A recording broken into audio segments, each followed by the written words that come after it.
DD किसान, बदलते भारत की शान।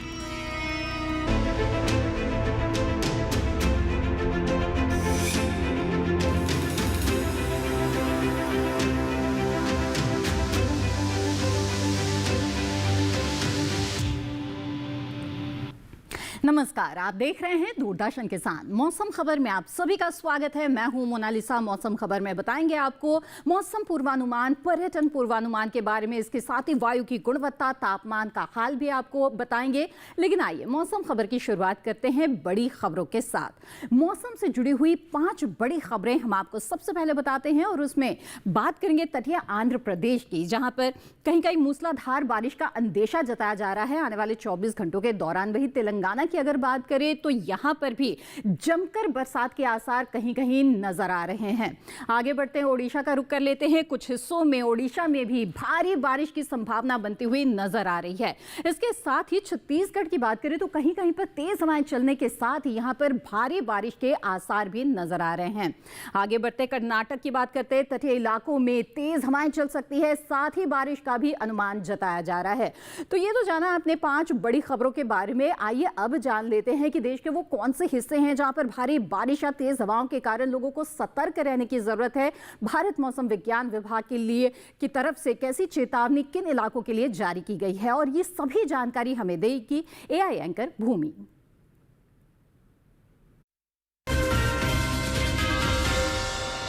नमस्कार किसान भाइयों और बहनों, आप देख रहे हैं मौसम अलर्ट डीडी किसान पर। मैं हूं आपकी एआई एंकर भूमि। आज हम आपको देश भर में होने वाली मौसम की स्थिति की ताजा जानकारी देने जा रहे हैं। उन क्षेत्रों की जानकारी लेते हैं जहां चेतावनी जारी की गई है। तटीय आंध्र प्रदेश, तेलंगाना और ओडिशा में कहीं कहीं बेहद भारी से भारी बारिश होने के साथ साथ गरज चमक और तेज हवाएं चलने की संभावना है। अब उन क्षेत्रों की जानकारी लेते हैं जहां सतर्क रहें। छत्तीसगढ़, रायलसीमा, महाराष्ट्र, कोंकण, गोवा, केरल, कर्नाटक और तमिलनाडु पुडुचेरी में कहीं कहीं भारी बारिश के साथ गरज और चमक के साथ तेज हवाएं चल सकती हैं। इसके अलावा असम, मेघालय, नागालैंड, मणिपुर, मिजोरम और त्रिपुरा में गरज और चमक के साथ तेज हवाएं चलने का अनुमान है। अब उन क्षेत्रों की जानकारी लेते हैं जहां नजर बनाए रखें। अंडमान निकोबार द्वीप समूह, बिहार, झारखंड, पश्चिम बंगाल, सिक्किम, विदर्भ और मध्य प्रदेश में गरज और चमक के साथ तेज हवाओं की संभावना है। यह थी मौसम की ताजा जानकारी। कृपया सुरक्षित रहें। धन्यवाद। धन्यवाद भूमि, इस अहम जानकारी के लिए और बताने के लिए देश के वो कौन से हिस्से हैं जहां पर लोगों को सतर्क रहने की अभी आवश्यकता है। आगे बढ़ते हैं और अब जान लेते हैं मौसम पूर्वानुमान के बारे में। बताएंगे आपको आने वाले 24 से 48 घंटों के दौरान देश के वो कौन से हिस्से हैं जहां बारिश हो सकती है और कहां पर मौसम साफ रहने वाला है। उत्तर भारत से आइए शुरुआत करते हैं। तो खास तौर पर उत्तर भारत को हम देखें तो पश्चिमी पूर्वी उत्तर प्रदेश और साथ ही उत्तराखंड में कहीं कहीं बारिश की संभावना नजर आ रही है। लेकिन इसके अलावा बाकी जम्मू कश्मीर, लद्दाख, हिमाचल प्रदेश हो या फिर पंजाब, हरियाणा, दिल्ली, यहां पर बारिश के लिहाज से मौसम बिल्कुल साफ रहने वाला है। जी हां, तो उत्तर प्रदेश और उत्तराखंड में ही बादल बरसने की संभावना इस वक्त बनती हुई नजर आ रही है आने वाले 24 से 48 घंटों के दौरान। आगे बढ़ते हैं। अब बता दें आपको, ओडिशा, गांगे, पश्चिम बंगाल में अधिकतर जगहों पर बारिश हो सकती है। साथ ही झारखंड और उप हिमालय पश्चिम बंगाल, सिक्किम में भी कई जगहों पर बरसात के आसार हैं। बिहार, अरुणाचल प्रदेश, असम, मेघालय और नागालैंड, मणिपुर, मिजोरम और त्रिपुरा की बात करें तो कहीं कहीं पर इन इलाकों में भी बारिश के आसार बनते हुए नजर आ रहे हैं। तो खास तौर पे पूर्वी और पूर्व उत्तर भारत में कई जगहों पर बारिश की संभावना इस वक्त बनी हुई है। दक्षिण भारत की भी बात करें तो यहां पर भी इसी तरह के आसार नजर आ रहे हैं। तेलंगाना, तटीय आंध्र प्रदेश, रायलसीमा, इसके साथ ही अंडमान निकोबार द्वीप समूह, लक्षद्वीप में और साथ ही तटीय कर्नाटक और केरल में अधिकतर जगहों पर बारिश हो सकती है। दक्षिण और उत्तरी आंतरिक कर्नाटक में भी कई जगहों पर बरसात के आसार है। साथ ही तमिलनाडु और पुडुचेरी में भी कहीं कहीं बारिश की संभावना बनती हुई नजर आ रही है। आगे बढ़ते हैं और बता दें आपको कि पश्चिम और मध्य भारत में क्या स्थिति है। विदर्भ, छत्तीसगढ़ में अधिकतर जगहों पर बरसात होगी, तो वहीं पूर्वी मध्य प्रदेश, मराठवाड़ा, मध्य महाराष्ट्र में भी कई जगहों पर बरसात के आसार है। कोंकण, गोवा में भी अधिकतर जगहों पर बारिश हो सकती है। गुजरात, सौराष्ट्र, कच्छ और पश्चिमी मध्य प्रदेश में कहीं कहीं बादल बरस सकते हैं। लेकिन अगर राजस्थान की बात करें तो पश्चिमी और पूर्वी राजस्थान में बारिश के लिहाज से मौसम साफ रहेगा। आगे बढ़ते हुए पिछले 24 घंटों का हाल भी आपको आपको बताते हैं। पिछले 24 घंटों के दौरान उत्तराखंड में बारिश दर्ज हुई है। इसके साथ ही पूर्वी उत्तर प्रदेश में भी कहीं कहीं पर बादल बरसे हैं। साथ ही पूर्वी राजस्थान में भी कहीं कहीं बारिश दर्ज हुई है पिछले 24 घंटों के दौरान। जी हाँ, तो मौसम की चाल में हम आपको बता रहे हैं पिछले 24 घंटों का हाल। अब पूर्वी और पूर्वोत्तर भारत की बात करेंगे। बिहार, झारखंड, ओडिशा, गांगेय पश्चिम बंगाल, उप हिमालय पश्चिम बंगाल और सिक्किम में बारिश दर्ज हुई है। साथ ही अरुणाचल प्रदेश, असम, मेघालय और नागालैंड, मणिपुर, मिजोरम और त्रिपुरा में भी पिछले 24 घंटों के दौरान कई जगहों पर बारिश दर्ज हुई है। आगे बढ़ते हैं। बता दें आपको, अंडमान निकोबार द्वीप समूह, साथ ही तेलंगाना, तटीय आंध्र प्रदेश, रायलसीमा, तमिलनाडु, पुडुचेरी में बारिश दर्ज हुई है पिछले 24 घंटों में। लक्षद्वीप समेत उत्तरी और दक्षिण आंतरिक कर्नाटक, साथ ही तटीय कर्नाटक और केरल में भी बादल बरसे हैं पिछले 24 घंटों के दौरान। तो खास तौर पे दक्षिण भारत में भी कई जगहों पर बारिश रही है। इसके अलावा मध्य प्रदेश, विदर्भ, छत्तीसगढ़ में भी बारिश दर्ज हुई है। कोंकण, मध्य महाराष्ट्र, मराठवाड़ा में भी बादल बरसे और गुजरात, सौराष्ट्र, कच्छ की बात करें तो यहाँ पर भी पिछले 24 घंटों के दौरान बारिश दर्ज हुई है। तो ये आपने हाल देखा मध्य भारत और पश्चिम भारत का भी। तो देश के कई हिस्से हैं जहाँ पर पिछले 24 घंटों के दौरान बादल बरसे हैं। तापमान की क्या स्थिति चल रही है, इसके बारे में भी आपको देंगे जानकारी। लेकिन फिलहाल मौसम खबर में वक्त हो चला है एक छोटे से ब्रेक का। आप बने रहें दूरदर्शन किसान पर। दीदी, नौकरी लग गई। अरे वाह, बधाई हो। तो अब तो ढेर सारी शॉपिंग। हाँ दी, नया मोबाइल। अरे रुको शहजादे, सैलरी से पहले खर्चे। इंस्टेंट लोन भी तो मिलता है। पहले बजट बनाना सीखो, फिर खर्च करो। पर दी, देखो, कमाई का एक हिस्सा हमेशा बचाना चाहिए, लेकिन पार्टी देने से नहीं बचोगे तुम। हाँ दी, पार्टी मेरी, बजट तुम्हारा। अच्छा, आरबीआई कहता है, सही वित्तीय बर्ताव करे आपका बचाव।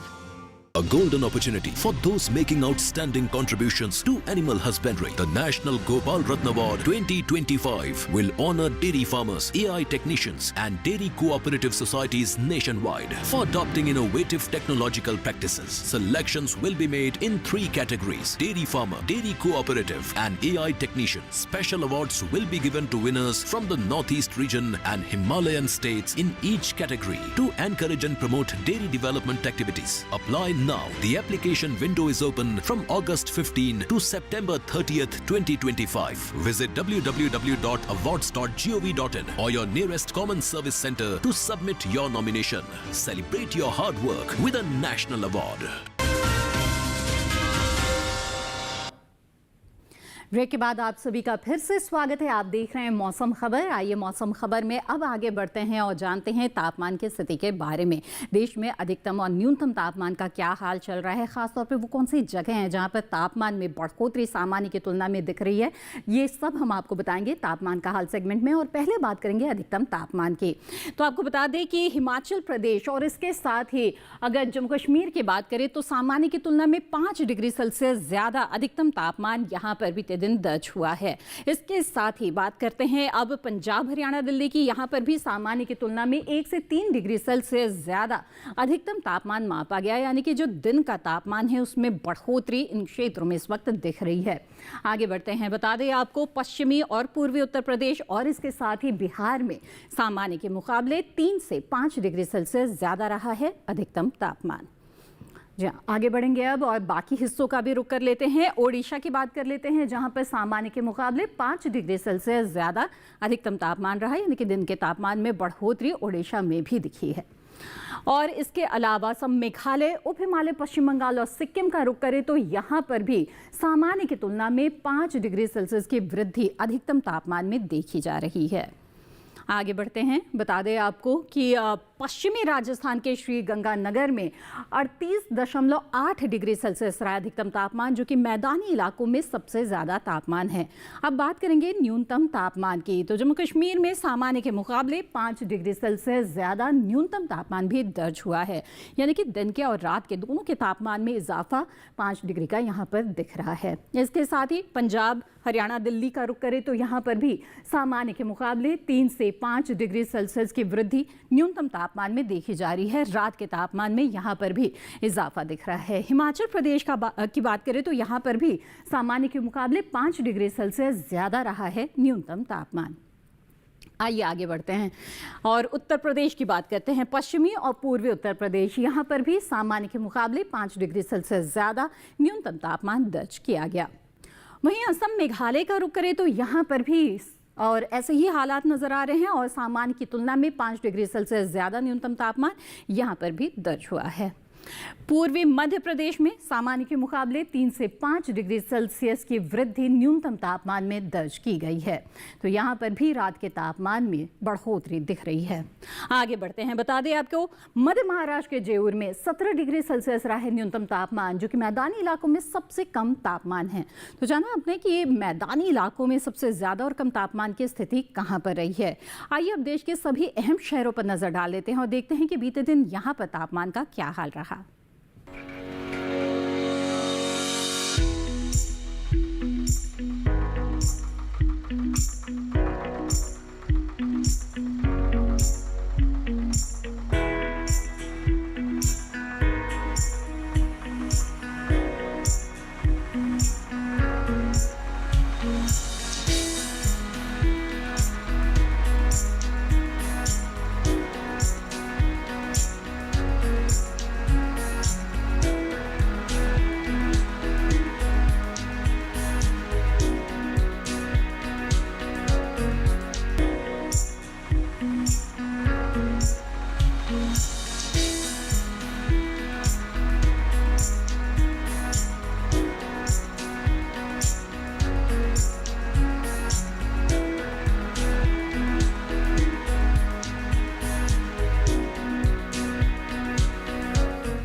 जी हाँ, तो तापमान का हाल आपने जान लिया और इसी के साथ मौसम खबर में वक्त हो चला एक और छोटे से ब्रेक का। ब्रेक के बाद जानेंगे वायु की गुणवत्ता के बारे में, साथ ही पर्यटन पूर्वानुमान के बारे में और खेती किसानी की भी होगी बात।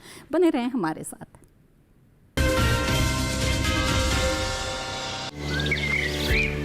पता है, कल जो है मेरे घर पर एनएसओ के अधिकारी आए थे। मैंने तो उन्हें सारी सही जानकारी दे दी। हाँ, मेरे घर पे भी आए थे। अच्छा, तो मैंने भी उनको सारी जानकारी दी। ये एनएसओ क्या है और क्या जानकारी दी आप लोगों ने उन्हें? अरे एनएसओ यानी नेशनल स्टैटिस्टिक्स ऑफिस, जो इस समय पूरे देश में हाउस होल्ड हेल्थ एक्सपेंडिचर सर्वे कर रहा है, जिसके अंतर्गत पूछा जा रहा है कि पिछले 1 साल में किस तरीके की बीमारियां हुई हैं, कितना खर्चा आया है और बीमा का फायदा हुआ या नहीं। और अगर किसी घर में महिला माँ बनी है, कोई टीकाकरण की गई जाँचें और डिलीवरी किसके द्वारा हुई, कहाँ हुई, और सबसे जरूरी बात, माँ और बच्चा सुरक्षित है या नहीं। और ऐसी स्वास्थ्य संबंधी जानकारियाँ इकट्ठी की जाती हैं और हमसे साझा की गई जानकारी के द्वारा सरकार ये तय करती है कि आने वाले समय में स्वास्थ्य संबंधी नीतियाँ कैसी हों, सुविधाएं बेहतर कैसे बने। और सबसे महत्वपूर्ण बात, ये सारी जानकारी 100% गोपनीय रखी जाती है।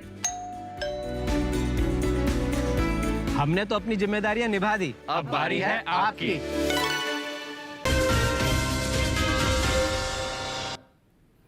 ब्रेक के बाद आप सभी का फिर से स्वागत है। आप देख रहे हैं मौसम खबर। आइए मौसम खबर में आगे बढ़ते हैं और जानते हैं कि आपके शहर की हवा कैसी है। जी हाँ, कितनी साफ है आपके शहर की हवा, ये जानना ज़रूरी है और ये जानकारी हमें मिलती है एयर क्वालिटी इंडेक्स यानी कि वायु गुणवत्ता सूचकांक के आधार पर। तो एक बार फिर से आइए चलते हैं हमारी AI एंकर भूमि के पास और जानते हैं आपके शहर की हवा कैसी है। अब बढ़ते हैं आगे और जानते हैं कि देश के अलग अलग शहरों में वायु की गुणवत्ता का हाल। सबसे पहले बात करते हैं राजधानी दिल्ली की। यहाँ वायु की गुणवत्ता सूचकांक 120 दर्ज किया गया। यहाँ वायु की गुणवत्ता औसत श्रेणी में है। वहीं पुणे की वायु गुणवत्ता सूचकांक 56 दर्ज किया गया, जो कि संतोषजनक श्रेणी में है। मुंबई की बात करें तो यहाँ की वायु गुणवत्ता अच्छी रही। यहाँ गुणवत्ता सूचकांक 45 दर्ज किया गया। कोलकाता में गुणवत्ता सूचकांक 51 दर्ज किया गया, जो कि संतोषजनक श्रेणी में आता है। अब बात करते हैं हैदराबाद की, तो यहाँ गुणवत्ता सूचकांक 85 दर्ज किया गया, जो कि संतोषजनक श्रेणी में है। वहीं अहमदाबाद में वायु गुणवत्ता संतोषजनक रही। यहाँ वायु गुणवत्ता सूचकांक 78 दर्ज किया गया। बेंगलुरु में वायु गुणवत्ता सूचकांक 64 दर्ज किया गया। यहाँ की वायु गुणवत्ता संतोषजनक रही। पटना की बात करें तो यहाँ वायु की गुणवत्ता संतोषजनक श्रेणी में है। यहाँ गुणवत्ता सूचकांक 74 दर्ज किया गया। वहीं लखनऊ में वायु गुणवत्ता संतोषजनक श्रेणी में है। यहाँ वायु गुणवत्ता सूचकांक 85 दर्ज किया गया। कृपया अपनी सेहत का ध्यान रखें। हम फिर मिलेंगे, तब तक के लिए नमस्कार। धन्यवाद भूमि इस जानकारी के लिए। तो जाना आपने वायु गुणवत्ता का हाल। आइए अब आगे बढ़ते हैं और ये जानते हैं कि अगर आप पर्यटक स्थलों पर जाने का प्लान बना रहे हैं तो आने वाले 4 दिनों के दौरान आपको कैसा मौसम मिल सकता है टूरिस्ट प्लेसेस में। तो आइए नजर डाल लेते हैं पर्यटन पूर्वानुमान पर, और ऐसे में सबसे पहले जानेंगे कि किस तरह का मौसम आपको अगले 4 दिनों तक मिलेगा कुरुक्षेत्र में। हरियाणा के कुरुक्षेत्र की बात करें तो बिल्कुल साफ मौसम मिलने वाला है, धूप निकली हुई रहेगी आने वाले 4 दिनों के दौरान। वहीं तापमान में उतार चढ़ाव की स्थिति नजर आ रही है। न्यूनतम तापमान हालांकि एक समान बना रहेगा 25 डिग्री पर, लेकिन जो अधिकतम तापमान है वो 34 से 36 के आसपास रहेगा और इसमें लगातार उतार चढ़ाव की स्थितियां बनी रहेंगी आने वाले 4 दिनों के दौरान। अब आगे बढ़ते हैं और अब बात करेंगे हम उत्तर प्रदेश के वाराणसी के बारे में। यहाँ पर शुक्रवार, शनिवार, रविवार और सोमवार को हल्के बादल छाए रहने के आसार नजर आ रहे हैं। न्यूनतम तापमान 27 डिग्री पर लगातार बना रहेगा। वहीं अधिकतम तापमान की बात करें तो इसमें गिरावट के आसार नजर आ रहे हैं। 36 डिग्री सेल्सियस शुक्रवार, शनिवार को रहेगा, तो रविवार को 35 और सोमवार तक आते आते 34 डिग्री सेल्सियस के आसपास जो अधिकतम तापमान है उसकी स्थिति रहेगी। आइए अब आगे बढ़ते हैं, बोधगया की बात करते हैं। तो बिहार के बोधगया में शुक्रवार को बादल छाए हुए मिल सकते हैं। 34 से 25 के बीच तापमान रहेगा। अगले दिन बारिश के साथ ही तापमान में गिरावट का भी अनुमान है। 32 से 24 के बीच तापमान रहेगा। रविवार, सोमवार को फिर से हल्के बादल छाए रहेंगे। 34 डिग्री सेल्सियस अधिकतम तापमान, तो 26 डिग्री सेल्सियस न्यूनतम तापमान की स्थिति यहाँ पे रहने वाली है। तो बिहार के बोधगया का हाल भी आपने जान लिया। अब रुक करेंगे हम दार्जिलिंग का। जहाँ तो पश्चिम बंगाल के दार्जिलिंग में गरज चमक के साथ बारिश के आसार आने वाले 2 दिनों के दौरान नजर आ रहे हैं। 24 डिग्री सेल्सियस रहेगा अधिकतम तापमान, न्यूनतम तापमान 16 डिग्री के आसपास रहेगा। वहीं रविवार को भी बारिश हो सकती है 23 से 16, और सोमवार को फिर से गरज चमक के बारिश के साथ ही 22 से 16 के बीच तापमान रहेगा। यानी कि आप देख रहे हैं जो अधिकतम तापमान है उसमें गिरावट का ट्रेंड यहाँ पर भी हमें दार्जिलिंग में नजर आ रहा है। अब आइए बात करते हैं केरल के कन्नूर के बारे में। तो यहाँ पर तापमान में किसी तरह का उतार चढ़ाव नहीं है। अधिकतम तापमान 31 डिग्री सेल्सियस पर बना रहेगा, तो न्यूनतम तापमान 25 डिग्री यहाँ पर बना रहेगा। साथ ही लगातार शुक्रवार से लेकर सोमवार तक आपको यहाँ पर बारिश मिल सकती है। जी हाँ, कन्नूर में लगातार बादल बरसने के आसार यहाँ पर नजर आ रहे हैं और तापमान में हालांकि किसी तरह का उतार चढ़ाव नहीं है। आइए अब आगे बढ़ते हैं, बात करते हैं हैदराबाद की। तो तेलंगाना के हैदराबाद में भी बारिश के आसार लगातार नजर आ रहे हैं। सोमवार, रविवार, शनिवार और शुक्रवार चारों ही दिन यहाँ पर एक सी स्थिति नजर आ रही है। तापमान की अगर बात करें तो हल्के उतार चढ़ाव के हालात दिख रहे हैं। 29 से 23, अगले दिन शनिवार को 27 से 23, रविवार को 27 से 22 और 28 से 22 के बीच तापमान रहेगा यहाँ पर सोमवार को। तो उतार चढ़ाव के हल्के से आसार बनते हुए दिख रहे हैं। अब अगर गुजरात के अहमदाबाद का हम रुख करें तो शुक्रवार से रविवार के बीच में यहाँ पर बादल छाते हुए आपको मिल सकते हैं। 36 डिग्री सेल्सियस अधिकतम तापमान रहेगा और 26-27 के आसपास न्यूनतम तापमान की स्थिति रहेगी। सोमवार को हालांकि यहाँ पर बारिश की संभावना नजर आ रही है और 35 से 26 के बीच में तापमान की स्थिति रहेगी। यानी कि अधिकतम तापमान में हम 1 डिग्री की गिरावट देख रहे हैं, तो वही न्यूनतम तापमान में लगातार उतार चढ़ाव भी यहाँ पर बना रहेगा। महाराष्ट्र के महाबलेश्वर की बात करें तो शुक्रवार को बादल छा सकते हैं। 19 से 16 के बीच तापमान रहेगा। शनिवार और रविवार को बारिश के साथ ही 18 और 17 के आसपास अधिकतम तापमान, 15 डिग्री सेल्सियस न्यूनतम तापमान बना रहेगा। सोमवार को फिर से तापमान 17 से 15 बरकरार रहेगा। इसके साथ ही यहाँ पर जो बादल है उसकी लुका छुपी का खेल भी आपको मिलता रहेगा। तो कुछ ऐसा मिला जुला सा मौसम जो है लगातार यहाँ पर 4 दिनों के दौरान आपको मिल सकता है। राजस्थान के जैसलमेर का अगर हम रुख करें तो आने वाले 2 दिन तो बिल्कुल साफ मौसम रहने वाला है। 38 डिग्री सेल्सियस रहेगा अधिकतम तापमान, तो इसके साथ ही 25 डिग्री सेल्सियस न्यूनतम तापमान की स्थिति रहेगी। वहीं रविवार और सोमवार को हल्के बादल छा सकते हैं और तापमान में हल्की बढ़ोतरी के भी आसार बनते हुए दिख रहे हैं। 39-40 के आसपास अधिकतम तापमान यहां पर जा सकता है। तो जाना अपने पर्यटक स्थलों पर किस तरह का मौसम आपको 4 दिनों के दौरान मिल सकता है। आइए अब आगे बढ़ते हैं और मौसम के लिहाज से खेती किसानी की बात करते हैं। तो देश के कई हिस्सों में बुआई रोपाई का काम चल रहा है और ऐसे में लगातार बारिश की स्थितियां भी बन रही है। तो जो खेतों में खड़ी फसल है वहां पर विशेष ध्यान रखने की जरूरत है। जल निकासी की उचित व्यवस्था किसानों को करनी होगी। तो आइए जानते हैं हमारे एआई एंकर कृष से कि किस तरह के समसामयिक कार्य इस वक्त हमारे किसानों को करने हैं। नमस्कार, आप देख रहे हैं डीडी किसान। मैं हूं एआई कृष और आज हम भारत के विभिन्न राज्यों में होने वाली खेती किसानी से संबंधित सलाहों के बारे में पूरी जानकारी देंगे। मौसम को ध्यान में रखते हुए हिमाचल प्रदेश के किसान उच्च पर्वतीय शीतोष्ण शुष्क क्षेत्र में पत्ता गोभी और फूल गोभी की कटाई कर लें। साथ ही मध्य पर्वतीय उप आर्द्र क्षेत्र में बैंगन और टमाटर की तुड़ाई कर लें। प्राप्त उपज को सुरक्षित स्थान पर भंडारित करें। हिमाचल में अभी के समय पालक की बुवाई की जा सकती है। यहाँ के किसान सब्जियों के खेतों और फलों के बागों से अतिरिक्त पानी को बाहर निकाल दें। साथ ही उच्च पर्वतीय उपशीतोष्ण आर्द्र क्षेत्र में पालक, मूली और धनिया की बुवाई कर सकते हैं। साथ ही यहाँ के किसान अभी के समय शलजम की बुवाई करें। हिमाचल के उप पर्वतीय और निम्न पर्वतीय उप उष्णकटिबंधीय क्षेत्र में पकी हुई सब्जियों की कटाई जारी रखें। हिमाचल प्रदेश के किसान सब्जियों के खेतों और फलों के बागों से अतिरिक्त पानी निकाल लें ताकि फसल को नुकसान न हो। बात करें पंजाब की तो यहाँ के किसान फूल गोभी, टमाटर और ब्रोकली की रोपाई कर लें। साथ ही मध्य मैदानी क्षेत्र में तोरिया की कम अवधि वाली किस्मों की बुवाई करें। पंजाब में सितंबर माह में नींबू, अमरुद और आंवला की रोपाई पूरी कर लें। पंजाब के किसान गन्ने की फसल को सहारा प्रदान करें। वहीं हरियाणा के किसान बाजरा और कपास की कटाई कर लें। साथ ही प्राप्त उपज को सुरक्षित स्थान पर रखें। वहीं दिल्ली और आसपास के किसान गाजर, अगेती मटर और सरसों के साग की बुवाई कर सकते हैं। अभी के समय यहाँ के किसान मूली, पालक और धनिया की बुवाई भी कर लें। वहीं राजस्थान में अभी के समय परिपक्व खरीफ फसलों जैसे उड़द और मूंग की कटाई की जा सकती है। साथ ही राजस्थान के मध्य मौसमी फूल गोभी की बुवाई कर लें। इसी तरह कृषि और किसानों से जुड़ी हर महत्वपूर्ण जानकारी के लिए हमारे साथ जुड़े रहिए और देखते रहिए डीडी किसान। धन्यवाद।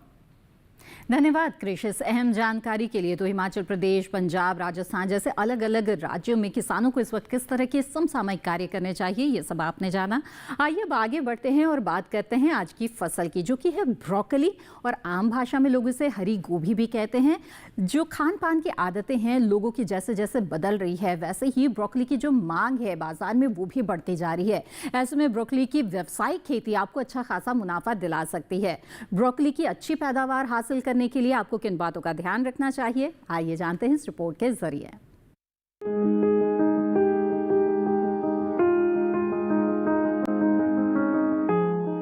ब्रोकली फूल गोभी की ही एक किस्म है। आम गोभी का फूल जहाँ सफेद होता है, वहीं इसके फूल का रंग हरा होता है। इस कारण इसे हरी गोभी भी कहते हैं। ब्रोकली की खेती फूल गोभी की तरह ही की जाती है। इसकी पौध भी फूल गोभी की तरह दिखती है, लेकिन फूल गोभी के एक पौधे से एक ही फूल मिलता है, जबकि ब्रोकली के पौधे से मुख्य गुच्छा काटने के बाद भी अलग शाखाएं निकलती हैं और बाद में इनसे भी छोटे छोटे फूल मिलते हैं। इस समय कुछ जगह किसान खेतों में ब्रोकली की रोपाई कर सकते हैं। बुआई के लिए सबसे पहले अपने खेतों को जोतकर तैयार कर लें। खरपतवार को पूरी तरह से निकालकर साफ कर लें। 1 हेक्टेयर में बुआई के लिए ब्रोकली के 400 से 500 ग्राम बीज काफी रहते हैं। उर्वरक की बात करें तो 1 हेक्टेयर रकबे के लिए 120 किलो नाइट्रोजन, 60 किलो फास्फोरस और 60 किलो पोटेशियम युक्त उर्वरक इस्तेमाल करें। रोपाई करते समय कतार से कतार की दूरी 60 सेंटीमीटर रखें। अच्छी फसल के लिए बुआई के तुरंत बाद सिंचाई करें। उसके बाद हर 7 से 10 दिन के अंतराल पर सिंचाई जरूर करनी चाहिए। खरपतवार नियंत्रण के लिए 2 बार निराई करनी चाहिए। सुंडी और हीरक पृष्ठ पतंगों की रोकथाम के लिए 2 मिलीलीटर स्पाइनोसाइड दवा को 10 लीटर पानी में मिलाकर छिड़काव करें। दवा का छिड़काव सिर्फ उसी जगह पर करें जहां फसल में बीमारी लगी हो या जहां कीटों का प्रकोप हो। रस चूसने वाले कीटों की रोकथाम के लिए थायमेथिक्सोम दवा की 2 ग्राम मात्रा को 10 लीटर पानी में मिलाकर छिड़काव करें। जहाँ तो जाना आपने कि ब्रोकली की खेती आप कैसे कर सकते हैं और एक ही पौध से कई बार इसकी फसल ली जा सकती है, तो ऐसे में आपको काफ़ी ज़्यादा मुनाफा इससे हो सकता है। बाज़ार में इसकी कीमत भी कहीं ज़्यादा है। तो उम्मीद है ये सभी जानकारियाँ आपके ज़रूर काम आएंगी। और इसी के साथ आज के मौसम खबर में बस इतना ही। मौसम खबर को आप दूरदर्शन किसान के यूट्यूब चैनल पर भी देख सकते हैं और ये सभी जानकारियाँ फिर से हासिल कर सकते हैं। इसके लिए टीवी स्क्रीन पर दिखाए जा रहे QR कोड को स्कैन करें, आप सीधे हमारे यूट्यूब चैनल से जुड़ जाएंगे। मौसम का ताज़ा हाल और कृषि सलाह के साथ फिर होंगे हाजिर। तब तक के लिए दीजिए इजाज़त। आप बने रहें दूरदर्शन किसान पर। नमस्कार।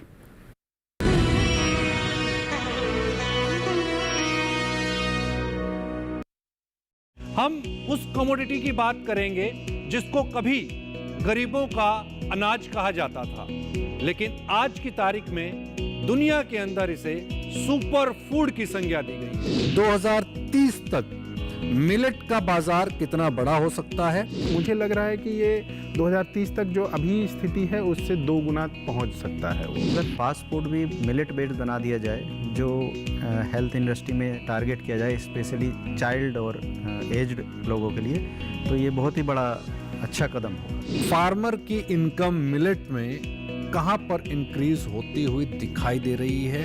देखिए अपना कमोडिटी एक्सपर्ट हमारे खास मेहमानों के साथ इस शुक्रवार रात 9 बजे सिर्फ दूरदर्शन किसान चैनल पर। मौसम का बदलाव फसल पर सबसे ज्यादा असर करता है। ऐसे में जरूरी है क्लाइमेट स्मार्ट मॉडल की। ज़्यादातर अर्बन एरियाज में कंज्यूम होते हैं और इसका डिमांड भी बहुत ज़्यादा है। हम संरक्षित खेती और आधुनिक खेती से फार्मिंग करते हैं, तो हमने पूरी सप्लाई चेन के साथ टाई अप हुए हैं। संसाधन या जो भी इंफ्रा लग रहा है फार्मिंग करने के लिए, अच्छी खेती करने के लिए, हम वो अवेलेबल करके दे रहे हैं। देखिए कृषि स्टार्टअप इस शनिवार रात 9:30 बजे और पुनः प्रसारण सोमवार शाम 4 बजे सिर्फ डीडी किसान पर।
दूरदर्शन किसान पर आज उत्तर प्रदेश के एक गांव में पहुंचेंगे। आपको बता दें, गांव का नाम है ईसापुर टील।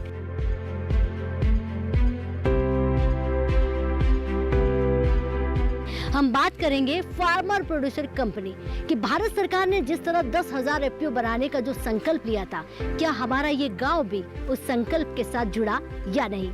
जनपद शामली में 22 एफपीओ काम कर रहे हैं। हमने कंपनी बनाई है, इस कंपनी का उद्देश्य है कि छोटे छोटे किसान हमारे आसपास के गांव में हैं, तो सब किसानों को जोड़ के हम एक प्लेटफॉर्म पे ले आए। मेरा गांव रास्तों से उनसे सबसे जुड़ा है, खेती बहुत अच्छी हो रही है, हर किसान खुशहाल है, मोदी सरकार से खुशहाल है। उत्तर प्रदेश से देखिए एफपीओ पर कार्यक्रम चौपाल चर्चा 26 सितंबर शुक्रवार सुबह 9 बजे सिर्फ दूरदर्शन किसान पर।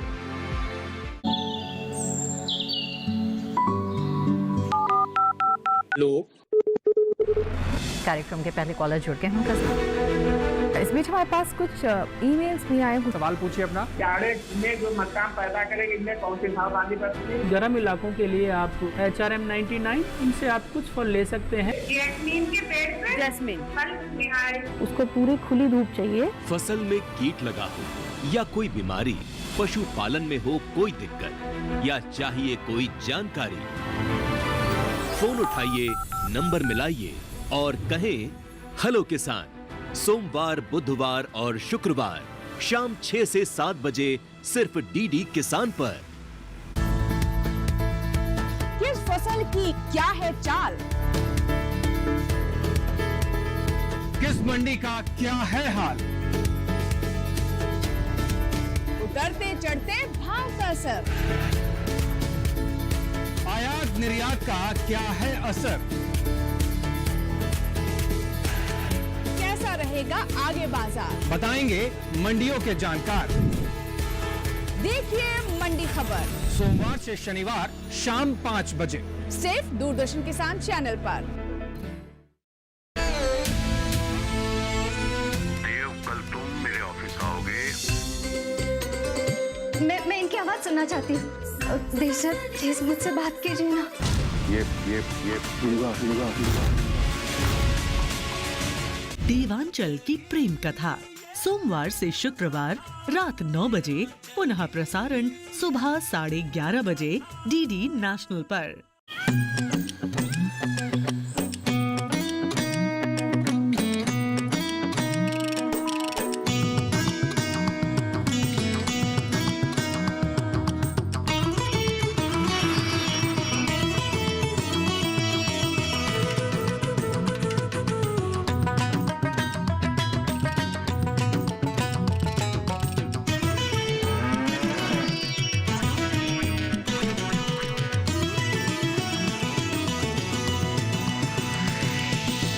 डीडी किसान, बदलते भारत की शान।